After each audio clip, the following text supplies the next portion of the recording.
히브리서 6장 19절 다 같이 합독합니다. 우리가 이 소망을 가지고 있는 것은 영혼의 닷 같아서 튼튼하고 견고하여 휘장 안에 들어가나니. 아멘. 영혼의 닷 같다라는 것이죠. 소망을 가지고 있으면 영혼의 닷 같다라는 겁니다. 닷이라고 하는 것은 배가 바다를 항해하는 동안에 이제 파도에 떠밀려 가지 않도록, 또 폭풍우나 풍랑이 치면 배가 이리저리 흔들리고 또 배가 함부로 떠밀려 가기 때문에 그렇게 되지 않도록 이제 굵은 줄에다가 바다 밑에다가 돌멩이를, 아주 큰 돌멩이를 이제 달아서 바다 밑으로 던지죠. 그러면 배가 그 돌멩이에 의해서 바다 밑에서 딱 붙들어 놓기 때문에 어디를 휩쓸려 가지 않아요. 그런데 옛날에는 돌멩이를 하다가 차츰차츰 돌멩이가 아니라 갈고리 같은 것, 이런 것들을 가지고 배를 중심을 맞추는, 배를 붙잡아주는 역할을 하는 것이 닻입니다. 뿐만 아니라 항구에 정박할 때도 이 닻을 가지고 해놓으면 바람이 불고 태풍이 불어도 떠내려가지 않겠죠. 그래서 이 닻이라고 하는 것은 배를 붙들어주는, 그래서 배 안에 있는 사람들의 목숨을 담보할 수 있는 그러한 소중한 도구가 바로 닻이다라는 거죠. 이와 같이 우리 인생들이 이 세상을 살아가면서 세상의 풍랑에 휩쓸리지 않도록, 세상의 풍랑이 휩쓸린다는 것은 사람들의 말들, 이런 말도 들리고 저런 소문도 들리고 또 남들이 다 가는 여기 이쪽으로 우르르 가고 또 저쪽으로 우르르 가고, 사람의 말을 듣고 이리저리 가고 또 유행을 따라서 소문을 따라서 또 난리를 따라서 이리저리 휩쓸려 다니면 어떻게 됩니까? 사상도 없어지고 하나님도 잊어버리고 그렇게 되겠죠. 그렇게 되지 않도록 중심을 딱 잡아줄 수 있는 것, 이게 바로 닻이다라는 거죠. 영혼의 닻. 그 영혼의 닻이 뭐냐? 그것이 바로 소망이다라는 거죠. 오늘 본문의 말씀에 보면 우리가 이 소망을 가지고 있는 것은 영혼의 닷 같다라는 거죠. 소망이 영혼의 닷이다라는 거죠. 소망. 우리는 소망을 가져야 될 줄 믿습니다. 소망은 영혼의 닻입니다. 한번 따라해 볼까요? 소망은 영혼의 닻입니다. 소망. 어떤 소망일까요? 이 소망은 바로 하나님의 언약을 믿는, 하나님의 약속을 믿는 소망이다라는 거죠. 그래서 그 소망을 가지고 달려갈 때에 우리가 흔들리지 않고 그 소망을 가지고 나아갈 때에 방향을 알게 됩니다. 우리가 어느 쪽으로 가야 될지 방향을 아는 거죠. 그 소망의 닻을 가지고 있을 때에 내가 왜 이 일을 하는지 목적을 알게 됩니다. 나아가는 방향을 알고 왜 이 일을 해야 되는지 목적을 알고 또 주변에서 흔들리지 않는 그러한 자가 될 수 있도록 해주는 것, 바로 소망이라는 거죠. 소망. 영혼의 닻의 역할을 한다는 거죠. 그래서 이 언약의 소망을 가질 때에 가치가 분명해집니다.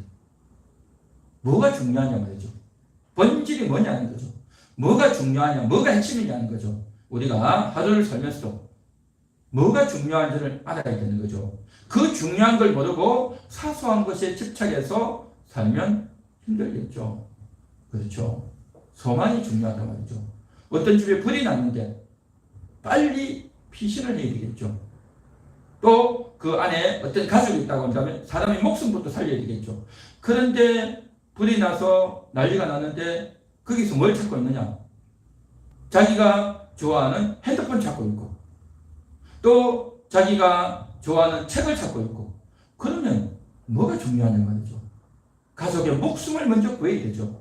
이와 같이 뭐가 중요한지를 바로 알고 그걸 먼저 해야 되는데 가치가 분명하지 않으면 엉뚱한 것을 찾고 있단 말이죠. 아이고, 내 저 비싼 신발을 찾아야 된다 이러면서 거기에 몰두하고 있으면 엉뚱한 어리석은 행동이 되고 말겠죠. 이와 같은 가치, 가장 중요한 가치가 뭐냐? 그건 바로 하나님의 말씀인 줄 믿습니다. 할렐루야. 하나님 말씀을 잊어먹지 않고 하나님의 언약을 잊어먹지 않으려고 하는 그 인식, 그 자체가 얼마나 소중한, 이게 영혼의 닻인 겁니다. 그런데 사람들은 대부분이 그러한 영혼의 낯이 아니라 엉뚱한 것에 매여 있을 때가 얼마나 많냐라는 거죠. 그래서 정말 이 소망을 가지고 있어야 우리가 이 세상에서 흔들리지 않고 방향을 잘 잡아가죠. 나이가 80대 노인이라 할지라도 소망이 있으면요 젊은이처럼 살 수 있어요. 그런데 나이가 20대라도 소망이 없으면 늙은이 같은 그런 인생을 사는 거예요. 육신의 몸이 늙었느냐 젊었느냐가 중요한 게 아니라 그 속에 소망이 있느냐 없느냐에 따라서 전혀 다른 겁니다. 나이가 80이 되고 90이 되고 100이 돼도 소망이 분명한 사람이 있어요. 그러면 그 사람은요 젊은이처럼 살아요. 한참 젊은 20대 30대인데도 불구하고 소망이 없어. 소망이. 그러면요 그 사람은 늙은이 같은 그러한 인생이 되고 만다는 거죠. 소망. 어떤 소망을 가져야 될까요? 이 세상의 소망은 일시적인 소망입니다. 지금 당장 돈을 벌고 그 돈이 있어야 우리 가정을 꾸려나가고 자녀들 교육도 시키고 학교도 가고 또 집세, 전기세, 수도세, 가스세 이런 여러 가지 요금도 내고 그러니까 당장 소망이 돈이 있어야 되는 거죠. 이러한 것들은 뭐냐? 일시적 소망이다라는 거죠. 일시적.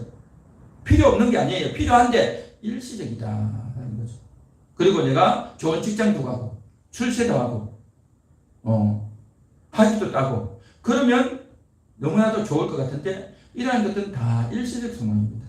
그러나 우리는 그러한 일시적 소망이 아니라 영원한 소망을 지녀야 될 줄이 있습니다. 영원한 소망. 천국에서의 소망. 이 세상에서의 소망은 일시적 소망입니다. 기껏 해봤자 100년을 살겠습니까? 100년짜리 소망을 우리가 가져야 되겠느냐? 아니면 영원한 소망을 가져야 되겠는가 하는 거죠. 영원한 소망을 가져야 될 줄 믿습니다. 할렐루야. 영원한 소망. 그리고 이 세상에서의 소망은요 내가 노력하고 수고해가지고 그것을 얻을 수도 있고 얻지 못할 수도 있어요. 내가 좋은 직장 얻고 싶고 좋은 학교 가고 싶은데 갈 수도 있고 못 갈 수도 있어요. 이룰 수도 있고 이루지 못할 수도 있어요. 이루지 못하면 어떻게 됩니까? 더 부족한 거죠. 더 연약한 거죠. 더 가난하고 더 궁핍하게 살겠죠. 그래도 살아갑니다. 그래도 살아가요. 자신의 그 소망을 이루기도 하고 이루지 못하기도 해요. 그러나 영원한 소망은요 하나님이 이루어 주시는 겁니다. 영원한 소망은 우리가 반드시 이루어야 될 줄 믿습니다. 할렐루야. 일시적 소망이 아니라 영원한 소망. 이 세상의 소망은 일시적 소망이고 우리가 믿음의 소망, 영원의 소망은 정말 영원한 소망이고 꼭 필요한 반드시 이루어야 될 소망이다라는 거죠. 그래서 이 세상의 소망은 마치 무엇과 같으냐 하면 풀의 꽃과 같다라는 거죠. 풀의 꽃이 뭡니까? 금방 자라죠. 빨리 자랍니다. 너무나도 예쁘고 화려하고 너무 좋죠. 봄이 돼서 벚꽃이 자라고 목련이 쫙 폈는데 너무 좋은데 비가 와가지고 또 어떨지 모르겠어요. 그렇죠. 그래서 화무는 11홍이라고 하죠. 그 꽃의 열매는 10일을 못 간다라고 하는 그러한 유명한 말이 있지 않습니까? 그러니까 이 세상에서 이룬 것은 자기가 아무리 잘해가지고 좋은 학교를 가고 박사 학위를 얻고 또 좋은 직장에 들어가고 국회의원이 되고 대통령이 되고 높은 자리에 올라가도 그거 다 뭐라고요? 풀의 꽃과 같다. 풀의 꽃과 같다. 사람들은 그게 좋다고 그게 위대하다고 그 사람에게 찾아가서 부탁하고 그 사람을 부러워하고 대단하다고 하지만 지나고 나면 아무도 남지 않아요. 권력이 얼마 가지도 못해요. 우리나라 대통령 5년밖에 못하자는 거죠. 5년밖에. 그러니까 너무나도 잠깐이다 라는 거죠. 아침 안개같이 허무하다는 거죠. 우리가 진정 얻어야 될 소망, 그것은 바로 영원한 소망, 천국의 소망인 줄 믿습니다. 할렐루야. 그래서 천국이 중요하다. 영원한 소망이 정말 우리가 이루어져야 된다. 그 영원한 소망의 내용이 뭐냐? 그걸 알아야 되는 겁니다. 그래서 이 가치를 알고 또 그것을 내가 간직할 때에 보람이 있다는 거죠. 보람이 있고 행복이 있다는 겁니다. 그 가치는 천국에 가서나 이루어지는 것이 아니라 지금 이 순간에 이루어진다라는 겁니다. 할렐루야. 믿습니까? 이 순간에 내가 현실 세계를 살면서 그것을 경험하고 느끼는, 그래서 천국을 지금도 누린다. 안식을 지금도 누린다. 그래서 우리가 날마다 기뻐할 수 있다. 영원히 기뻐하고 즐거워할 수 있다. 할렐루야. 그렇습니다. 그래서 이 소망이 있을 때에, 그 소망을 가지고 있을 때에, 그런 가치관, 그런 인식, 그런 확신이 있을 때에, 이게 바로 영혼의 닻이다. 영혼의 닻. 그래서 세파에 흔들리고 이런 말도 듣고 저런 말도 듣고 이런 소문 저런 소문도 듣고 온갖 이야기 온갖 잡동사니를 다 듣고 보고 하지만 딱 중심이 있으면, 닻이 있으면, 소망이 있으면 그런 걸 봐도 뭐 그렇구나 하고 한 개를 듣고 한 개를 흘릴 수가 있어요. 그런데 그런 소망이 없으면 어떻게 되겠습니까?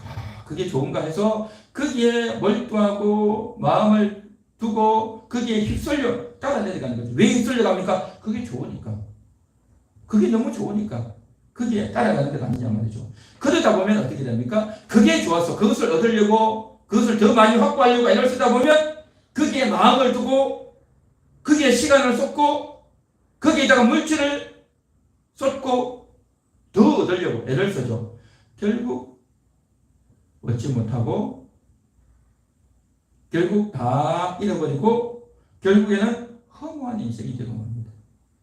결국에는 나중에 정말 타락하는 인생. 그걸 얻으려고 달려가다 보면 거기에 내가 중독되었어. 거기에 내가 매였어. 넘어가 버린단 말이죠. 요즘은 중학생들, 고등학생들, 초등학생들도 담배를 피잖아요. 그러면 그게 좋아가지고 그게 확 빠져버립니다. 술이 좋아서 술에 확 빠져버리죠. 도박이 좋아서 거기에 빠지고, 게임이 좋아서 거기에 빠지고, 또 남자가 좋고 여자가 좋아서 음란에 빠져버리고, 이 세상에 좋은 것들이 얼마나 많습니까? 거기에 푹 빠져버리죠. 소망이 없으니까. 그걸 소망 삼고 살아가는 참으로 어리석은 자가 얼마나 많습니까? 그러나 오늘 이 시간 여러분들은 천국 소망을 가지시기를, 영원한 소망을 가지시기를 축원합니다. 축원합니다. 네, 그렇습니다. 자, 이제 하나님께서 우리에게 주시는 그 소망이 어떤 내용인지 제가 조금 더 오늘 언급을 하기 원합니다. 하나님께서 성경을 통해서 우리에게 주신 소망은 어떤 소망이냐? 제가 성경을 한번 찾아볼 테니까 여러분들도 찾을 수 있으면 찾으시고 안 되면 그냥 들으시면 됩니다. 제가 하나님이 우리에게 주신 소망, 어떤 소망이냐? 바로 마가복음 10장 14절. 예수께서 보시고 노하시어 이르시되 어린아이들이 내게 오는 것을 용납하고 금하지 말라. 하나님의 나라가 이런 자의 것입니다. 하나님의 나라가 이런 자의 것. 어린아이가 아니라 어린아이 같은 자에게 하나님 나라가 주어진다는 겁니다. 어린아이 같다라는 것은 어른도 어린아이 같고 청년도 어린아이 같으라는 거죠. 어린아이 같이 낮고 겸손하고 부모를 절대 의지하듯이 하나님을 전적으로 의지하고 믿는 그러한 자에게 하나님의 나라가 주어진다. 그게 하나님의 나라예요. 오늘 이 시간 여러분들은 어린아이 같은 심정으로 하나님의 나라를 받으시는 여러분 되시기를 바랍니다. 야고보서 2장 9절. 내 사랑하는 형제들아 들을지어다. 하나님이 세상에서 가난한 자를 택하사 믿음에 부유하게 하시고 또 자기를 사랑하는 자들에게 약속하신 나라를 상속으로 받게 하지 아니하셨느냐. 나라를 상속으로 받게 하셨다라는 거예요. 상속이 뭡니까? 유산. 부모가 자식들에게 물려주는 유산. 그게 바로 뭐냐? 돈 뭐 몇백만 원, 몇천만 원, 몇억이 아니라 어디 땅, 어디 건물이 아니라 어디 무슨 보석, 다이아몬드 이런 게 아니라 나라를 주신대. 나라를 가지면요 돈과 물건은 다 따라와요. 그냥 다 따라오는 거예요. 그 나라 안에 사는 사람들이 가진 것들 다 얻는 겁니다. 대단한 거죠. 대단한 겁니다. 하나님이 이런 나라를 상속으로 주셨다라는 것입니다.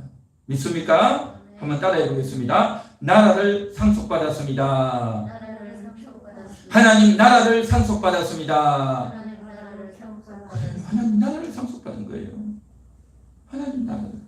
마태복음 5장 3절 심령이 가난한 자는 복이 있나니 천국이 그들의 것이며 심령이 가난한 자가 천국을 가지는 거예요. 심령이 가난한 자. 이 세상에서 나라 고위공무원이 되고 출세하고 하는 분은요 공부를 많이 해야 되고 좋은 학위, 좋은 직종, 또 인간관계를 많이 가져야 되고 그런 점 여러 가지 것들이 필요하겠죠. 그런데요 하나님 나라는 그런 거 아니에요. 심령이 가난해요. 늘 부족해요. 늘 부족하고 늘 없어가지고 늘 아쉽고 애통하는 거예요. 그런 자가 천국을 가진다. 그렇죠. 마태복음 13장 44절 천국은 마치 밭에 감추인 보화와 같다. 밭에 감추인 보화. 밭이 됩니까? 이 세상 속. 이 세상 속에 감추어져 있대요. 곳곳이 감추어져 있대요. 그래서 보물찾기를 통해서 찾아야 되는 겁니다. 우리가 일을 하면서 인생을 살면서 곳곳에 천국이 어디에 숨어 있는지를 찾으란 말이죠. 이 보물찾기 하는 재미가 얼마나 쏠쏠한지 얼마나 대단한지 하나님 말씀을 알면요 찾아집니다. 보여줘요. 내가 어디 멀리 갈 게 없어요. 내가 날마다 살아가는 삶의 영역에서 천국을 발견하는 겁니다. 하나님 말씀을 가지고 천국을 발견하는 거예요.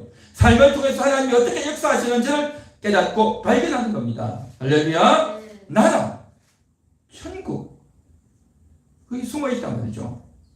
뿐만 아니라 마태복음 18장 4절 그러므로 누구든지 이 어린아이와 같이 자기를 낮추는 사람이 천국에서 큰 자리라. 자기를 낮추는 자가 큰 자래요. 이 세상에서는 자기를 높이잖아요.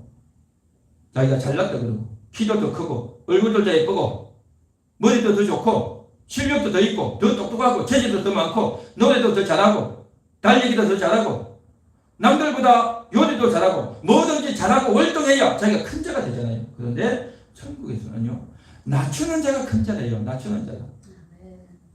여러분 천국에서 큰 자가 되시기 바랍니다. 이 땅에서 낮추는 거예요. 낮추는 거.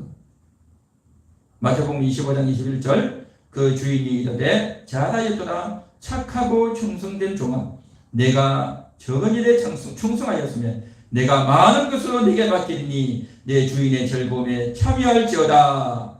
많은 것을 맡겨주신대요. 천국에서 많은 것을 맡겨주신대요. 주인의 즐거움에 참여한대요. 이 즐거움이 뭡니까? 다스리는 즐거움. 여러분 다스리는 즐거움이 얼마나 대단한지 아십니까? 다스리는 거예요. 내가 결정하는 거예요. 내 마음대로 하는 거예요. 내 마음대로 다스리고 결정하고 명령하는 거예요. 천국이 그런 곳입니다. 그런데 이 세상에서는 자기가 큰 소리 주고 남을 억압하고 남을 짓밟고 가지만 천국에서는 섬겨주고 남을 사랑해주고 남을 배려해주는 어떻게 하면 남을 더 잘 대해줄까 어떻게 하면 그 영혼을 더 잘 세워줄까 그런 고민을 하고 그런 지혜를 짠단 말이죠. 천국이 그런 곳이란 말이죠. 그래서 자기를 더 낮추는 겁니다. 내가 더 부족합니다. 당신이 더 훌륭하십니다. 당신이 더 위대하십니다. 하고 상대방을 어쨌든지 높이고 자기를 어쨌든지 낮추고 그래서 어쨌든지 상대방을 어떻게 섬길까 그걸 염려하고 고민해서 그렇게 자기를 낮추는 그런 지혜 그런 겸손 그런 자가 큰 자다. 할렐루야. 그래서 많은 것을 맡겨주신대요. 그렇게 낮추고 그런 자에게 많은 것을 맡겨줘서 얼마나 즐거운지 그 즐거움이 얼마나 대단한지 참 너무 놀랍죠. 이 세상은 어떻습니까? 갑질하는 즐거움이잖아요. 자기가 함부로 하고 함부로 명령 내리고 남을 때리고 남을 무시해 먹고 그 상대방에 대해서 함부로 하는 것. 그래서 내가 말이야 누군데 하면서 그렇게 하는 갑질의 즐거움. 그런데 상대방은 너무나도 괴롭단 말이죠. 고통스럽죠. 그런데 천국의 즐거움은 뭐냐? 내가 상대방을 더 높여주고 존경해주고 높여주고 사랑해주고 배려해주고 그럽니다. 그러면 상대방도 얼마나 기분 좋겠습니까? 상대방을 위해주고 기분 좋게 해주고 그러면서 자기가 더 좋아지는 함께 좋아지는 그러한 즐거움.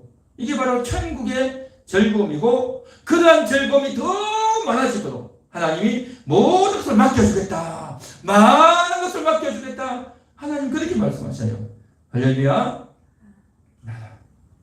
얼마나 좋은 나라입니까? 얼마나 대단한 나라입니까?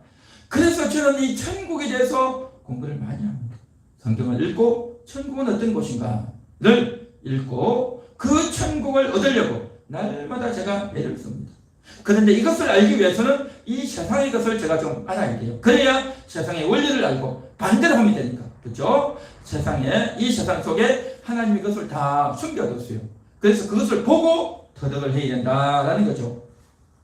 자, 어떤 목사님이 계신데 이 목사님이 천국을 다녀오셨어요. 하나님이 은혜를 베풀어 주셔가지고 이 목사님이 천국에 갔는데, 그런데 천국에 갔더니 이 사람들이 집이 있는데 그 집이 어떤 사람은 30평짜리, 어떤 사람은 50평, 어떤 사람은 100평, 어떤 사람은 500평, 1000평 집을 가지고 살더래요. 어떤 사람은 그 집에 정원도 있고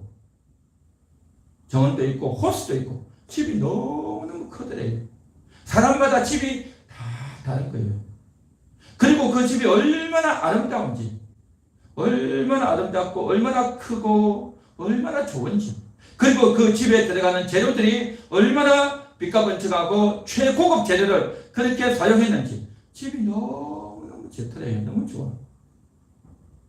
뿐만 아니라 그 사람들이, 천국에 있는 사람들이 다스리는 나라가 있는데, 어떤 사람은 나라가 이 조그마한 동네만한 나라를 다스리는 사람도 있고, 어떤 사람은 이 도시만한, 이 향락읍만한 나라를 다스리는 사람도 있고, 어떤 사람은 화성시만한 나라를 다스리는 사람도 있고, 어떤 사람은 경기도만한 나라를 다스리는 사람도 있고, 또 어떤 사람은 이 대한민국만한 나라를 다스리는 사람도 있고, 어떤 사람은 남한과 북한을 다 합친 그러한 땅을 다스리는 사람도 있고, 또 어떤 사람은요, 미국같이 정말 큰 나라를 다스리는 사람도 있고, 어떤 사람은 이 지구 전체만한 나라를 다스리는 사람도 있고, 다 다르더래요. 다 달라.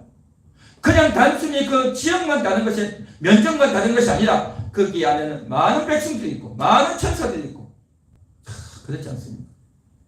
여러분, 국회의원이 또 이렇게 차를 타고 가면 기사한테 대응해서 딱 차를 타고 가고, 빛과 번쩍하는 차에서 또 탈 때 딱 문도 열어주고, 그래서 문 닫아주고, 내릴 때도 차를 딱 내리고 나면 이제 어떻게 합니까? 기사가 와서 딱 문 열어주고 그러면 나오는 거죠. 그렇게 차를 타고 다니고, 또 수행원도 다니고, 대통령이 어디 가면 미리 딱 수행원이 따라다니잖아요. 주의하고 함부로 대통령 가까이 오지 못하도록 그렇게 하고, 그런 수행원들이 있는데, 천국에 가면요, 그보다 더 대단한 수행원이 있다는 거죠. 천사 수행원, 인간 수행원보다 더 대단하고 능력 있는 그 수행원들이 얼마나 힘이 있고 키가 크고 위대한지, 대단한 수행원들을 거느리고 빛과 번쩍하게 다니는 거예요. 바로 천국의 모습이 그렇다는 거죠. 그렇게 다스리는 거예요. 그렇게 하면서 많은 사람들을 사랑해주고 섬겨주고, 그 결정을 내려야 되는데, 정말 가장 중요한 결정, 가장 지혜롭게 현명하게 결정을 내려야 되는데, 그 결정을 내리고 또 그렇게 사용할 수 있는 그 권한을 가지고 얼마나 사람들을 다스리고 섬기는지, 거기에 있는 많은 백성들을, 많은 천사들을, 많은 것들을 다 다스리는데 얼마나 잘 다스리는지. 이게 바로 나라를 다스린다고 하는 것은 거기에서 최고 책임자로서 중요한 것을 결정해야 되는 겁니다. 이것을 이 일을 해야 되느냐 말아야 되느냐, 어떻게 해야 되느냐, 어떤 것이 가장 중요한 일이 될 수 있겠는가 라고 하는 그 결정을 내려야 되고, 그 결정을 내리려면 거기에 대한 지식이 있어야 되고, 또 그런 결정을 내릴 수 있는 권한이 있어야 되고, 또 모든 것들을 다 알고 바라보는 그러한 안목이 있어야 되고, 많은 사람들이 이끌 만한 리더십이 있어야 되고, 이 모든 것들을 다 해내는, 이게 바로 나라라는 거죠. 나라. 그래서 그 나라를 다스릴 수 있는 그 천국에서 그러한 일이 있게 되는데, 얼마나 대단한지, 얼마나 아름다운지, 대단한 천국이란 말이죠. 그런데 사람들은 그러한 것들을 전혀 알지 못하고, 그냥 천국 하면 이 세상 살다가 죽으면 천국 가겠지 라고 생각하는 겁니다. 그 정도. 천국에 대해서 너무 몰라요. 너무 몰라. 물론 예수 믿으면 천국 가요. 그런데 그렇게만 알고 이 땅에서 천국 준비 하나도 안 한 사람은요, 천국에 가서 영광이 적어요. 천국에 가서 너무나도 이 땅에서는 자기가 큰 소리 치고 똑똑하다 그랬고 머리가 좋다 그러고 했는데 천국 가면요 그 정도 가지고는 아무것도 아니에요. 천국은요 다 똑똑해져요. 최고의 지혜를 갖는 겁니다. 최고의 그러한 정말 은혜를 다 누린단 말이죠. 그래서 이 땅의 사람들은 그런 것들을 모르고 이 땅만 보고 자기가 조금 남들보다 많이 가지고 똑똑하고 잘 나가면 그렇게 거드름을 부려요. 그렇게 상대방에 대해서 갑질을 하고 그것도 뭐더냐 그러고 친구를 엇박지르고 후배를 엇박지르고 또 군대 같은 경우는 자기보다 한 달 늦게 들어왔다고 막 짓밟고 막 그러죠. 또 이 땅에서는 너 나이가 몇 살이냐 그러고 나이를 따지고 막 그러죠. 너 아파트 몇 평이 사냐고 아파트 평수 가지고 따지고 학교 어디까지 나왔는지 어느 대학 나왔는지 가지고 따지고 자기 욕심을 부리고 갑질을 하고 그러죠. 또 그렇게 되지 못하면 그렇게 잘난 사람을 보고 시기하고 부러워하고 또 자기는 그렇게 되지 못했다 해서 낙심하고 절망하고 이 세상은 다 그러고 살죠. 그런데 이 언약의 소망을 가지는 하나님이 주신다는 이 나라에 대한 그 언약을 믿고 그 소망이 분명한 자는요 어떻게 하느냐 행동을 조심해요. 말을 조심하는 겁니다. 주의하는 겁니다. 천국이 어떤 곳인지 하나님 나라가 어떤 곳인지 성경을 자세히 살피며 그것을 읽으며 그것을 읽을 때 얼마나 내게 맛있고 달콤하고 감사하고 기쁨이 넘치는지 이런 천국을 주시는구나. 하나님이 이런 천국을 주시는구나. 이런 대단한 천국을 주시는구나. 나 같은 게 뭐라고 이런 천국을 주시다니. 이 세상에서는 정말 자기가 잘난 줄 알고 큰 소리 치고 함부로 대하는데 천국은요 지금 제가 몇 가지 성경 구절 든 것만 해도 얼마나 놀라운 구절입니까? 하나하나를 가지고 제가 한 시간을 설교해도 할 수 있는 그런 것들입니다. 이 귀한 것들을 마음에 새기고 심령이 가난한 자가 천국을 얻고 나라를 주신다고 했는데 이 나라가 어떤 나라냐 말이죠. 그 나라를 가지면 내가 어떤 일을 해야 되냐 말이죠. 그러한 것에 대한 개념도 없고 인식도 없고 관심도 없고 소망도 없다면 어떻게 살겠습니까? 그러니 그러한 것에 대한 소망이 없으니 이 땅의 것만 가지고 욕심을 부리고 이 땅의 것을 더 얻으려고 욕심을 부리고 애를 쓰다가 엉뚱한 인생을 살게 된다 말이죠. 그래서 이 언약을 분명한 자는 더 성경을 읽고 더 기도하고 행동을 조심하고 말씀대로 살려고 애를 쓰는 겁니다. 그런데 이 소망이 흐릿한 사람은 이런 소망이 없는 사람은 어떻게 되느냐? 세상의 가치를 붙잡는 거예요. 세상의 가치가 뭡니까? 뭐니 해도 머니가 최고야. 노후 준비를 잘해야 돼. 그래야 된다 해서 돈에 집중하고 또 자기 이 세상 경험을 많이 하려고 이곳저곳 여행도 다니고 또 공부도 하고 자기가 최고가 되려고 그렇게 애를 쓰지 않습니까? 다 헛되다 말이죠. 다 헛되고요. 이 세상의 것을 얻으려면 그것을 얻기 위해서 얼마나 노력해야 됩니까? 3년, 4년, 5년, 10년 노력해야 돼요. 그렇게 노력해가지고 얻지 못하는 사람이 부지기수예요. 설령 얻었다 할지라도 그것 가지고 이제 어떻게 됩니까? 자기보다 더 높은 사람 앞에 또 비굴해야 되는 거예요. 세상은 참 그렇습니다. 그걸 얻기 위해서 비굴해야 되고요. 또 그것을 내가 얻어도 거짓말을 해야 돼요. 자기가 양심껏 똑바로 했다가는요 자기 그 자리가 한순간에 날아가 버려요. 한순간에. 이 세상은 참 그런 세상입니다. 정직하면 살 수가 없고요. 자기 욕심을 안 부리면 살 수가 없고요. 그것도 못하는 자라고 능력 없는 자라고 내쳐지고요. 다 속고 속이고 사는 겁니다. 그리 안 하고는 그 높은 자리에 올라갈 수가 없어요. 그러나 우리는 천국의 소망이 있기 때문에 이 땅에서 그런 훈련을 열심히 한단 말이죠. 그래서 참 우리가 소망을 가지는 것이 얼마나 아름다운가 하는 거죠. 자, 이제 그 소망이 나에게 심어져야 되는데 우리 한번 따라해 보겠습니다. 소망이 나에게 심어지기 원합니다. 영혼의 닻이 나에게 있습니다. 할렐루야. 소망이 있다. 그 영혼의 닻이 나에게 있단 말이죠. 그 영혼의 닻이 나에게 정말 있는 사람은 어떤 사람이냐 하는 거죠. 소망이 닻이 나에게 딱 있는 사람과 소망이 닻이 없는 사람이 있어요. 예수를 믿는데도 소망이 닻이 없으면 왜 없을까 하는 겁니다. 자, 우리 사람들은 다 그렇게 생각합니다. 객관적인 입장에서 생각합니다. 누구의 말이 맞을까? 이 사람 말이 맞을까? 저 사람 말이 맞을까? 성경의 말씀이 진짜일까? 일반 세상 책이 진짜일까? 하나님 말씀이 참말일까? 사람의 말이 진짜일까? 여러분, 하나님 말씀이 진짜일까요? 사람의 말이 진짜일까요? 하나님 말씀이죠. 하나님 말씀을 따라야 될까요? 사람의 말을 따라야 될까요? 그렇죠. 우리 권사님은 정말 믿음이 좋으셔서 저렇게 말씀하시는데 많은 사람들은 그렇게 생각하지 않아요. 그렇게 생각하지 않아요.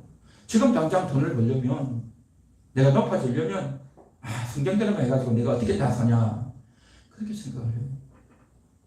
제가 처음 교회를 나갔을 때 고등학교 때에 있습니다. 그때 제가 교회를 가고 싶은 마음이 있긴 했는데 제일 고민되는 게 있었어요. 그건 바로 제사 문제였습니다.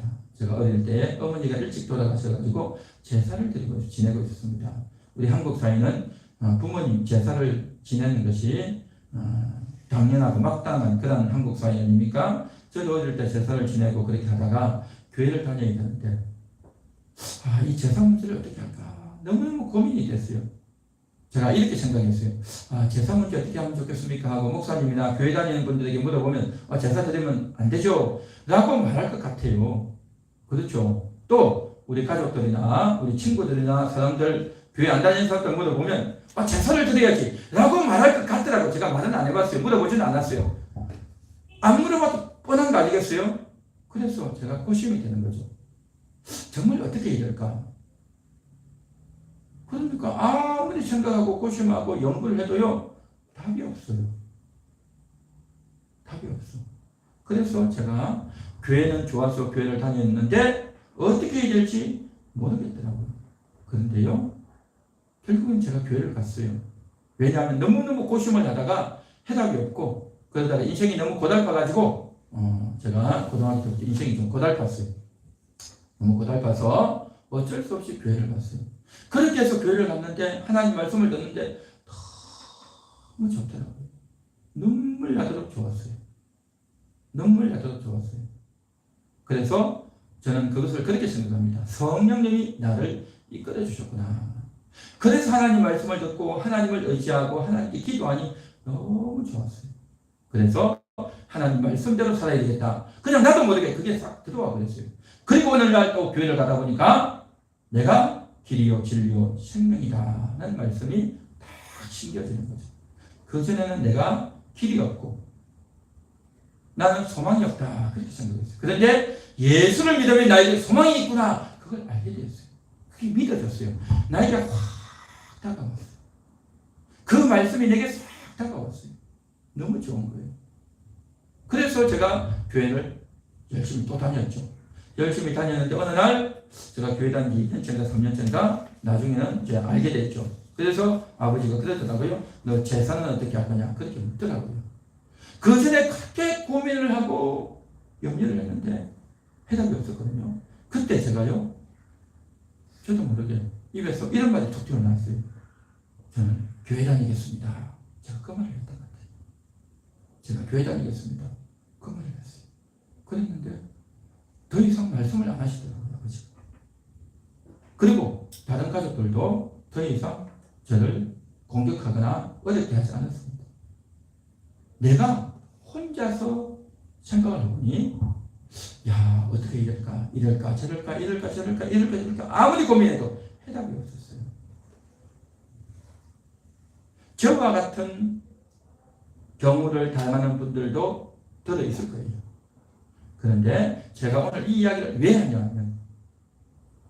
하냐면 객관적인 입장에서 내가 검토해서 하나님께 가고 또 그렇지 않기를 결정하려고 하면 절대 결정이 안 납니다. 객관적인 입장이라는 것은 없습니다. 흔히 그런 생각을 많이 하죠. 내가 교회도 다니고 또 가정생활도 하고 교회도 다니고 내가 직장생활도 하는데 교회와 내 인생에서 내가 중심을 잘 잡아야 되겠다. 교회로 너무 치우치면, 교회에 너무 미치면 사람이 이상하게 돼. 그리고 내 인생도 나름대로 내 꿈이 나가야 되는 거야. 교회를 너무 중심해서 말씀을 너무 가까이 가면 내 하고 싶은 거 못 하잖아. 그렇기 때문에 내가 그렇다고 교회를 안 다닐 수도 없고, 교회도 좀 다니고 내 인생도 좀 꾸미고 하면서 내가 중심을 잘 잡아야 되겠다. 신앙생활과 가정생활, 신앙생활과 직장생활을 잘 중심을 잡아서 적당히 해야지라고 생각하는 사람들이 의외로 많습니다. 의외로 많아요. 이렇게 내가 객관적인 입장에 있어서 어느 한쪽에도 치우치지 않고 잘 중심을 잡아야지라고 생각하는 그런 사람들은 어떻게 되는 줄 아십니까? 술에 푹 빠집니다. 술에 푹 빠집니다. 텔레비전과 영상에, 영화에, 드라마에 푹 빠집니다. 이런 사람은 자기 고집에 푹 빠집니다. 자신의 정욕에 푹 빠졌습니다. 자기 나름대로는 나름대로 조정을 잘한다, 균형적으로 생각한다 했지만 하나님을 선택하지 않으면 다른 것에 빠져들게 되어 있어요. 한번 따라해 볼까요? 하나님을 선택하지 않으면 다른 것에 빠져든다. 하나님을 선택하지 않으면 다른 것에 빠져든다. 여러분 정말 그렇습니다. 하나님을 선택하지 않죠? 그럼 다른 것이 좋아요. 다른 가치가 생긴단 말이죠. 자기 나름대로는 균형을 잘 조정한다라고 했지만 균형 조절 안 됩니다. 자기가 알아서 하는 거죠. 그러니까 내가 교회 다닐까 말까 내가 알아서 하는 거예요. 교회에 푹 빠지면 내가 내 마음대로 못 살잖아요. 술도 좀 먹고 욕도 좀 하고 죄도 좀 짓고 욕심도 좀 부리고 내 마음대로 해야 되는데 교회를 너무 가까이 가면 그걸 못 하잖아요. 그런데 하나님이 그걸 모를까요? 하나님이 다 아세요. 하나님이 다 보고 계십니다. 저도요, 처음에는 제사를 어떻게 할까?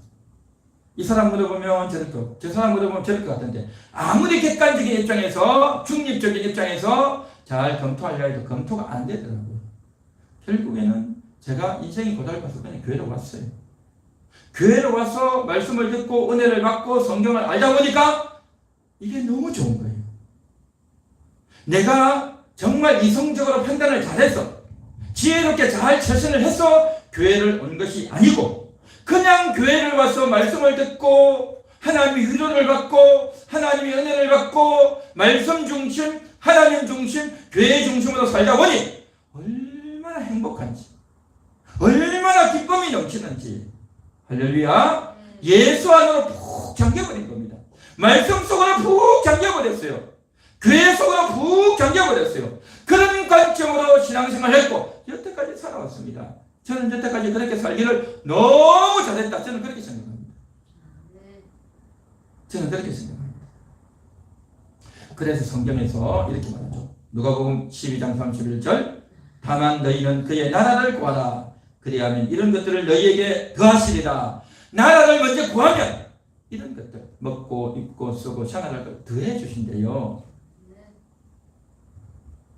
내가 교회 중심으로 살면 죄도 못 짓고 술도 못 먹고 어디도 못 가고 그러니 안 된다 해서 내가 알아서 하려고 했죠. 그런데 그게 얻어지나요? 안 돼요.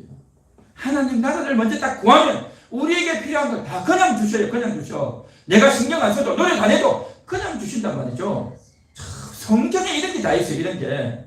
그리고 누가복음 17장 21절 또 여기 있다 저기 있다고도 못하리니 하나님의 나라는 너희 안에 있느니라. 하나님 나라가 너희 안에 우리 속에 있단 말이에요. 우리 속에 얼마나 감사한지. 하나님의 나라를 어린아이와 같이 받아들이지 않는 자는 결단코 거기 들어가지 못하리라. 누가복음 18장 17절. 하나님 나라를 받들어야 돼요. 하나님 나라를 위해야 된단 말이죠. 우선체해야 된단 말이죠. 귀하게 여기고 존중히 여겨야 되는 겁니다. 그래야 그 나라에 들어가는 겁니다. 또한 사도행전 14장 22절 또 우리가 하나님의 나라에 들어가려면 많은 환난을 겪어야 할 것이라. 환난이 많아요. 하나님 나라에 들어가는데 환난이 없이 그냥 가는 게 아니에요. 환난이 있습니다. 고난이 있어요. 어려움이 있어요. 몸도 아프고 마음도 아프고 속도 상하고 괴로움을 많이 당합니다. 그런데 그걸 다 이겨내고 그거 이겨내는 게 뭐냐? 천국을 준비하는 거예요. 그래서 천국에서 잘 다스리기 위해서는 그 훈련을 해야 되는 겁니다. 몸도 아프고 마음도 아프고 속도 쓰리고 손해도 보고 억울함도 당하고 의의도 없고 너무 괴롭고 그런 마음의 여러 가지 고통을 다 당해와야 되는 겁니다. 그 당하면서 하나님을 어떻게 찾고 그러면서 내가 어떻게 죽어지고 내 자아가 죽어지는 그러한 경험들 다 해야 되는 겁니다. 그러면서 천국 준비하는 겁니다. 최고의 다스림을 가질 수 있는 그러한 자의 자격을 갖추게 될 줄 믿는다라는 거죠. 고린도전서 6장 9절 불의한 자가 하나님의 나라를 유업으로 받지 못할 줄을 알지 못하느냐? 불의한 자는 하나님 나라 유업 없습니다. 불의한 자. 미혹을 받지 말라. 음행하는 자나 우상숭배하는 자나 간음하는 자나 탐색하는 자나 남색하는 자나 도적이나 탐욕을 부리는 자나 술 취하는 자나 모욕하는 자나 속여 빼앗는 자들은 하나님의 나라를 유업으로 받지 못하리라. 하나님 나라 없어요. 그렇죠. 하나님 나라는요 어린아이들 같이 받들어야 돼요. 하나님 말씀을 듣고 지켜야 됩니다. 그래서 그 하나님 나라를 잘 받들어야 되는데 한마디로 말하면 이런 자는 누구냐? 불신자예요. 불신자. 불신자들은 하나님 나라 없다 이 말인 겁니다. 그런데 성도인데도 불구하고 여전히 이렇게 음란하고 술 취하고 이렇게 하면요 하나님 나라는 들어가는데 그곳에서 다스리는 게 없어요.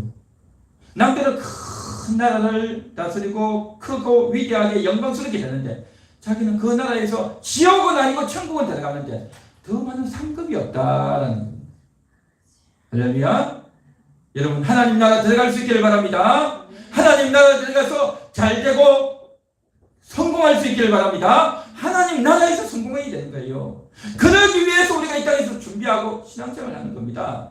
겨우 내가 죽으면 천국 들어가야지. 그렇게 하는 자는요 이 땅에서 쌓은 것이 없기 때문에 천국 상급이 없는 거예요. 이 땅에서 상급은 뭡니까? 상장 하나 주고 뭐 돈 좀 주고 뭐 물건 좀 주고 그런 거 아니겠습니까? 이 천국의 상급은 그런 것이 아니에요. 나라를 주신다 했죠. 나라를. 엄청난 나라. 그래서 말씀을 정리하겠습니다. 객관이라고 하는 것, 중립이라고 하는 것은 존재하지 않습니다. 어느 편에 설지 딱 택해야 되는 겁니다. 양쪽 다 택하려고 하는 것, 그거 뭐라 하죠? 박쥐 같은 자라 하잖아요. 박쥐. 나는 새우가 새 편에 섰다가 또 이쪽 한편에서 나는 짐승이요 하고 동물 편에 섰다가 박쥐가 그러잖아요. 그렇죠? 양쪽 편에 다 서려고 하는 자들. 이쪽 편도 맞습니다. 저쪽 편도 맞습니다. 하나님도 좋습니다. 세상도 좋습니다. 이것도 좋고 저것도 좋습니다. 아 나는 마음이 너그러워요. 나는 마음이 너그럽고 나는 마음이 착하기 때문에 모든 것을 다 포용할 수 있습니다. 라고 하면 양쪽에서 다 뺨맞는 거예요. 한쪽을 택해야 될 줄 믿습니다. 할렐루야. 한쪽을 택해야 돼요. 하나님이 우리와 함께 하십니다. 할렐루야. 하나님이 우리와 함께 하십니다. 그러면 너는 하나님과 함께 하느냐? 그걸 하나님 물으셔요. 나는 너와 함께 나는 너 도와줘. 내 너를 구원해. 나 너를 살려줘. 내가 너를 도와줄게 하는 겁니다. 그런데 너는 내가 너 도와주면 좋겠니? 하나님 그걸 물으시는 거예요. 여러분 하나님 여러분 도와주시면 좋겠습니까? 네. 여러분도 하나님과 함께하기 원하십니까? 네. 그걸 고백해야 되는 겁니다. 그렇지 않으면 하나님의 사랑은 어떻게 됩니까? 일방통행이죠. 짝사랑이 되는 거죠. 하나님의 사랑이 짝사랑이 되면 하나님은 나를 사랑하는데 나는 하나님 사랑 안 하면 어떻게 되겠습니까? 그건 사랑이 성립이 안 되는 거죠. 이 땅에서 사랑이 많이 성립되어야 되죠. 하나님의 진심이 나에게 전달되고 하나님의 뜻이 나에게 전달되어지고 하나님께 순종을 많이 하고 하나님 마음을 더 많이 알고 하나님께 더 가까이 가면 갈수록 더 많은 상급을 얻고 더 많은 지식을 얻고 더 많은 비밀을 알아서 더 많은 준비를 잘할 수 있는 그런 여러분이 될 줄 믿습니다. 이 땅에 사는 동안은 겉보기에는 가난하고 궁핍하고 형편없고 또 보잘것없을지라도 천국을 준비하면서 그렇게 이겨내고 기도하고 살아가는 영혼, 얼마나 아름답고 대단한 영혼이겠냐 하는 거죠. 저는 우리 함께하는 교회 성도님들이 이 땅에서 육신적으로 행복하고 잘 사는 것 아니라 영적으로 행복한 그런 인생이 되기를 바랍니다. 잠시 잠깐의 인생을 살겠느냐, 영원한 인생을 살겠느냐. 여러분 어떤 인생을 살아야 되겠습니까? 영생을 위해서 여러분의 인생을 사용하시겠습니까? 아니면 지금 당장에 편리와 이득이 좋아서 거기에 몰두하겠습니까? 영생을 위해서 인생을 사용이 될 줄 믿습니다. 그러기 위해서는 영혼의 닻이 있어야 됩니다. 흔들리지 않아야 되는 겁니다. 영혼의 소망이 있어야 된단 말이죠. 그 영혼의 소망이 나에게 딱 안착되고 장착되고 심겨지기 위해서는 내가 하나님을 선택해야 되는 겁니다. 하나님을 택해야 되는 겁니다. 하나님 편으로 확 들어가야 되는 거예요. 내 마음을 하나님께로 사정없이 불어넣어야 되는 거예요. 교회 중심으로, 말씀 중심으로, 하나님 안으로 내 마음을 쏟아넣어야 될 줄 믿습니다. 그렇게 하나님께로 쏟아넣어야 더 많은 지혜와 더 많은 능력과 하나님의 위로와 큰 복을 받게 될 줄로 믿습니다. 하나님께 들어가야 된단 말이죠. 그래서 제가 목회하는 거예요. 제가 목회 소질이 있고 목회가 뭐 좋아서 하는 것이 아니라 이러한 일을 가장 잘할 수 있는 것이 목회고, 이러한 것을 더 많이 얻을 수 있고 깨달을 수 있고 발견할 수 있는 것이 목회이기 때문에 영혼들을 섬기고 교회를 섬기고 살아가는 것이 육신적으로는 때로는 힘들고 부대끼고 어렵지만, 그러나 하나님의 상급이 크기 때문에, 최고의 상급을 얻을 수 있는 수단이기 때문에 이 목회를 하는 거예요. 여러분들도 정말 하나님께로 마음이 쏠리고 여러분의 목숨을 걸어서 여러분의 재물을 걸어서 모든 것을 걸고 하나님께 올인해 보시기 바랍니다. 하나님께 올인할 때 소망이 보이고, 그 소망이 보일 때 영혼의 닻이 확실해지고, 여러분의 천국이 얼마나 영광스러운, 얼마나 대단한 천국이 준비될지 모릅니다. 여러분 천국에서 30평짜리 살고 싶습니까? 100평짜리 살고 싶습니까? 100평짜리 살고 싶습니까? 수천 평, 수만 평짜리 살고 싶습니까? 그것은 여러분이 확인하는 겁니다. 여러분이 어떤 선택을 하느냐, 어떤 결정을 하느냐, 하나님께 얼마나 올인해서 들어가느냐에 달려있습니다. 여러분이 더 많은 상급을 누리는 여러분의 영혼의 삶이 더 복되고 풍성해지시기를 축원합니다. 오늘 말씀을 생각하면서 통성으로 기도하겠습니다. 하나님